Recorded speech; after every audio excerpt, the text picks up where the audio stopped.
saying, the Ghanaians are saying that for the Nigerian trader to trade in that country, they need to pay a certain amount of money, and then some Nigerians have also weighed into the matter. Some have also castigated the government for not doing enough to protect Nigerians in that country. But I'm joined live on the line this morning by Basharu Dele Momodu. He's a Nigerian, but he has his businesses based in Ghana. He's a publisher of Ovation Magazine. He's a well-respected journalist right here in Nigeria. Thank you for joining us on Frank Talk this morning, Basharu. Good morning, and thank you for inviting me to speak on your popular program. Thank you. Thank you very much, sir. So, Nigerians know you. In fact, some people, you have sort of a dual nationality, a Ghanaian and a Nigerian. You have your businesses in Ghana. You relate very well with the politicians, even their president in that country. But we've been seeing some pictures, and you also share some of those videos over the weekend of the kind of treatment being meted out to Nigerian traders in Ghana. We don't have an understanding of it. Maybe you'd like to enlighten us, Bashar, on what exactly is going on in Ghana regarding Nigerian traders. Well, let me start by saying that I'm a proud Pan-Africanist, and I was largely influenced by the books of the Osagyefo, Dr. Kwame Nkrumah. Growing up and reading a lot of African literature, I realized that we had some leaders who wanted Africa to unite. In fact, the title of one of Dr. Nkrumah's books is Africa Must Unite.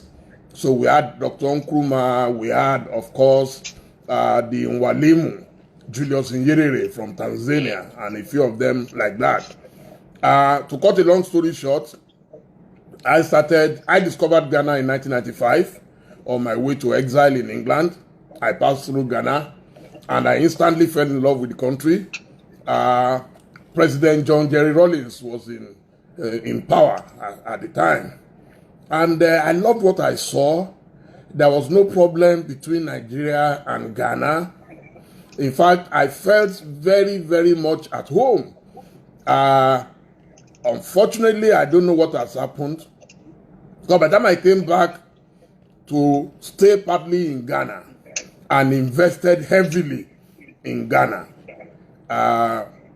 President Kufuor was already in power. And the gentleman worked very hard to bring Nigeria and Ghana closer.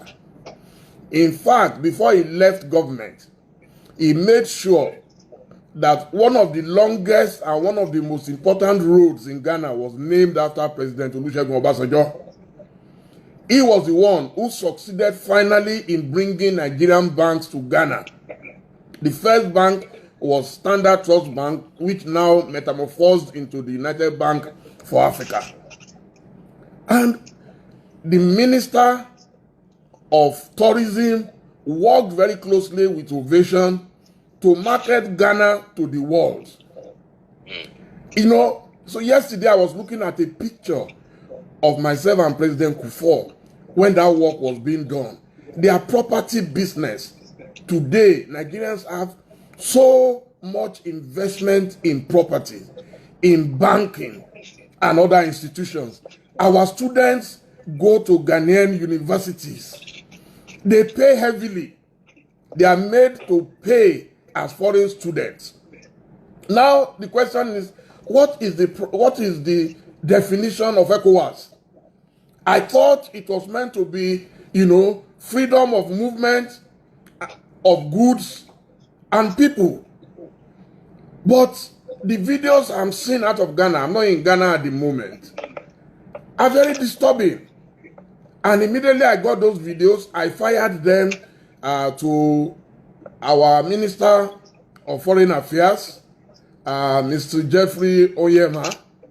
And I've just seen his tweet. Just as I was about starting this interview, I saw his tweet where he said action will be taken urgently. Action must be taken speedily. There is no country that allows everybody like Nigeria. If anybody will treat any country, not Nigeria. I know what Nigeria has done in Ghana. Today, just imagine if you remove about 6 Nigerian banks out of the Ghanaian economy. It is not possible. Something will happen. If all the properties in Trasaco Valley, in Airport Residential, in cantonment and all those places, if Nigerians decide that, okay, we are selling off and we are going. So you cannot like only the big investors and then you don't like the retailers. Because the problem now is with the retailers. The retailers, how do you ask a retailer? And what saddens me is that my own friend, young people, who should educate the government and tell them that this is unfair. We have Nigerians and Ghanaians living in America. They live in Europe. If they give us such conditions, can we survive? A lot of them, a lot of Africans who live abroad, and that includes Nigerians and Ghanaians, don't even have their working papers. If the police comes and beats them up the way they were beating up our shop owners in Ghana, I'm sure the whole world will start a movement and say Black Lives Matter. So African lives don't matter. Now, Ghana is inviting those who were taken away as slaves. Last year, Ghana celebrated Year of the Return. So when those blacks return, are they going to ask them to invest $1 million before they start a business? I know of so many. I employ Ghanaians, so I know what I'm saying. I employ Ghanaians both in Ghana and in Nigeria. Okay? And I know what I've paid their salaries in full since this COVID started. At a time, many companies are laying off workers. I've not been to Ghana. I don't need them right now. Maybe I need one. But I'm keeping them because they are human beings. They are our brothers. So we are sending a message across to Ghana that you cannot ill-treat Nigerians anyhow. There is no election that takes place in Ghana that candidates and everybody will not come to Buhari, come to our country. We support with everything in oil and gas. The West African gas pipeline, when we had problems here, it affected Ghana. The electricity went down. Okay? Obasanjo just sent so many cars to support the Ghanaian police. The bulk of the hotels in Ghana today will be empty if Nigerians don't go to Ghana. We love Ghana. Ghana is one of the most peaceful countries in Africa. So I'm shocked and scandalized that today the people, the biggest spenders in Ghana, are the ones being treated in this manner. And we are appealing to the government authorities in Ghana and also appealing to our own government in Abuja that they must intervene urgently. There is no way you can have a petty trader to invest $1 million before you can trade in any country. Oh, okay, so this particular treatment, this sort of event, I mean, judging by your explanation, we've had pretty good relationship with the Ghanaians for a long time. But is this a protectionist policy by the Ghanaian government, or is it a matter of jealousy, or it is isolationist, it is protectionist, and we've had a heated debate on social media yesterday with our Ghanaian friends. There is no country that can ever make progress by saying only for my own people. Then don't go anywhere. Then tell the people to go back to their countries. In fact, if I were the leader of Nigeria today, what I will do immediately is to order all those people and make provisions for them. We're talking to a few state governments in Nigeria. Go and pull out your people. Instead of waiting till maybe things will get so bad and they will be killed. So get them out and come and settle them. Because how much can you make in any economy that you will invest $1 million? When we got there, they told us we had to invest $50,000. And I'm talking in the early maybe about 2002, 2003. They said we must invest $50,000. And that $50,000, when you transfer it, you must convert it into cedis. But then we're talking of a spare parts dealer. The thing is that there are people who push the government in Ghana. This is not the first time it's happening. But before we were able to resolve it, what they do is they think they can't compete with the Nigerians. You understand? It is about competition. Yeah, I will not use the word jealousy. It's about competition. And election is coming in December. So this is the best time that anyone can blackmail the government and say, no, you are not protecting us enough. You are allowing these Nigerians to take over our business. But it's the same way Ghanaians come to Nigeria. I'll give you just one example. When Governor Gbenga Daniel was the governor of Ogun State, A Ghanaian couple, I didn't know them, I never met them, called me frantically in Ghana and said they were demolishing illegal structures at Agbara Industrial Estate in Ogun State, and that all their investments they brought from Ghana was about to be demolished. I called the governor. I said, please, we must not discourage foreign investment. We are the ones always shouting for it. The white man will come. He will not invest that $1 million. We'll be the ones begging them to invest. And you will not believe it. The governor hearkened to my advice and immediately ordered that these Ghanaians must not be touched. That they, in fact, they should go and check and see how they can make them feel welcome in Agbara. Why can't we do that, for our own people in Ghana? If people commit illegalities, I will never support them. There are Nigerians who give us bad names. I will never condone them. But in this case, these are people with valid papers. Some of them registered their companies even before all these laws were made. You see, what they did was that suddenly one day, they moved the investment from $50,000 and went as high as $300,000. Who does that?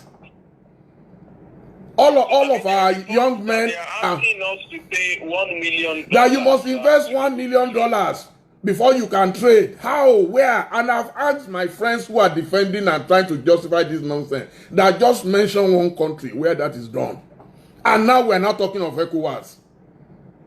And they are beating up people. I saw a man showing them his document. I pay my taxes. He was showing the document. The police said he should get up. The enforcement agent said he should get lost. They refused to look at the papers. That's what got me angry. I said, why? If you don't want them, simply tell them. It's a very skillful way of telling them to go back home. Trust me. Anybody who asks you to, how many companies in the world started with 1 million? I started Ovation with only £10,000 in London. And it was not mandatory. It was because that was what we could afford. Anywhere in the world, people encourage entrepreneurship. Any Nigerian living in Ghana, won't he pay bills? Is he making money free of charge? So what do we mean by saying somebody should bring one? If they had $1 million, would they leave their country to travel abroad? When they were beating up Africans in South Africa, all of us were shouting. Now we are in West Africa. It's wrong. It's wrong. They say it's our law. Ask anybody now, they will say it's our law. What law? Law must have human face. I know the level of investment. If others don't know, I've been the chief promoter of Ghana in Nigeria. And that's why, in fact, a lot of people are telling me now that you see Tony. But I was encouraged by Dr. Kwame Nkrumah. I read all his books. I have all of them in my library here. So what is wrong with the black man? But the white man, you would not believe it. There was a time they were giving us problems in Ghana. And I belonged to an association, the British Investors in Ghana. And then we went to our clubhouse for a meeting.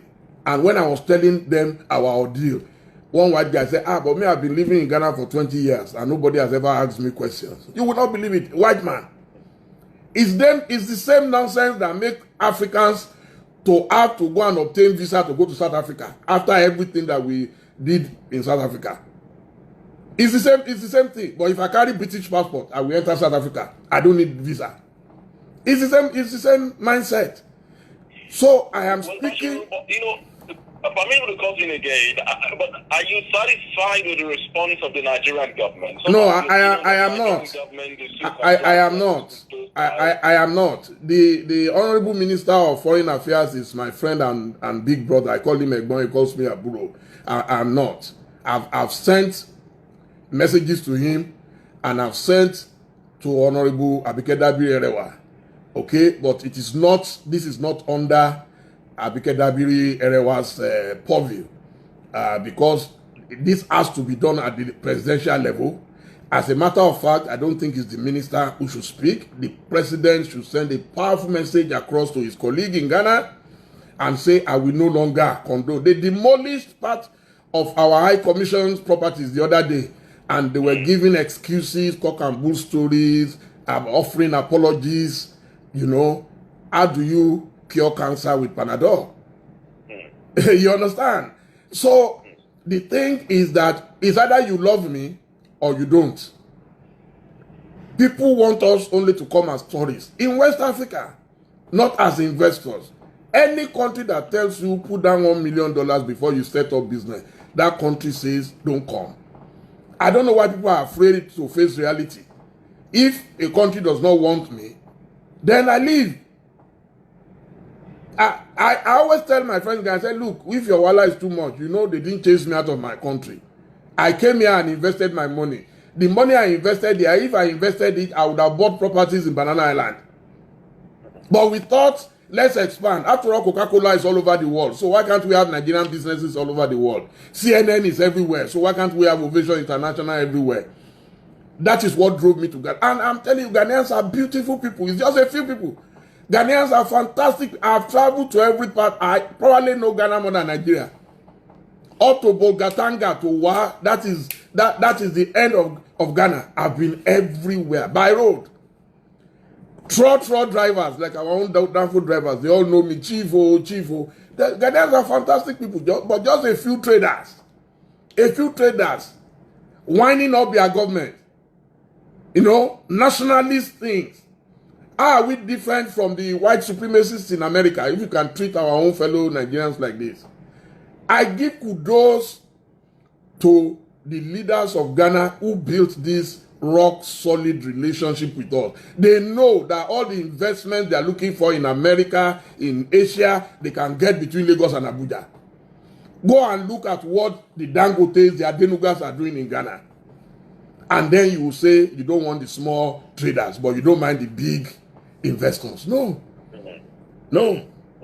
Well, so, Basharu, some have said, well, in international relations and international diplomacy, there is the policy of reciprocity, tit for tat. Judging by your own knowledge of the Nigerian-Ghanaian business relationship, if we are to pay them back in their own coin, do we have that much Ghanaian investment in Nigeria at that level to reciprocate this their unfair gesture?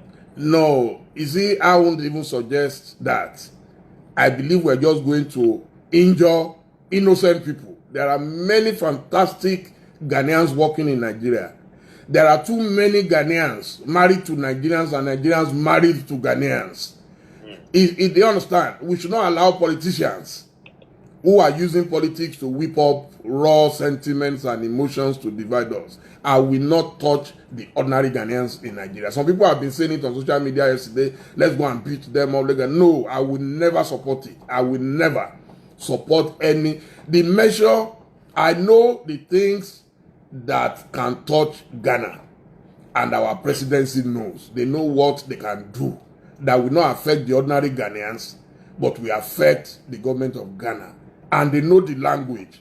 In diplomacy, they know the language. There are things. And what would that be? No, they are not things. They are not things that I can discuss on open air. Do you understand?